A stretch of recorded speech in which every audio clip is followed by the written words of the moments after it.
A Pittsburgh woman's heartfelt apology for her dog's constant howling has now gone viral. This story, hilarious. The dog is almost completely blind, and in some new surroundings is just letting loose a little bit because, you know, it's stressful. David Highfield reports his owner's new neighbors don't mind. In fact, one's turned him into an internet sensation.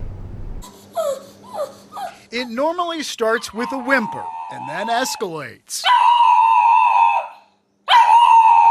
to a full-blown howl. That's Charleston Chew's set of pipes. He was diagnosed diabetic about 2 years ago, and since then he started developing cataracts, and as he's lost his vision, his separation anxiety has gotten a little worse. Charla Wilson owns the 11-year-old pug. So moving into a new place where he doesn't know where any of the furniture is, and he's bumping into walls, and he can't see anything, he would meander off into some corner, some location somewhere, and then start howling at the top of his lungs. She became concerned about the neighbors, so she posted this apology on her door. The sign basically explains that he's an old man now, and he has cataracts, and he's very sorry for howling. Megan Jones lives in the building and noticed the apology. I just snapped a picture and put it on my Twitter, and I said, "You can howl all you want, Charleston, honey," and it just took off.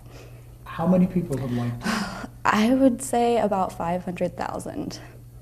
Wow. Yes, it's crazy. My phone was just and I was like, all right, I looked at it and I had like 410 new notifications. Internet news sources are now writing about Charleston. Some pet companies have sent free items, like this remote camera to monitor and even speak to him while Wilson's gone. It's your friend. And Charleston just got to meet the neighbor who helped make him an internet star. So has all the attention gone to his head? I think it might have a little bit. And while she hopes he calms down soon, for now, he's still at it.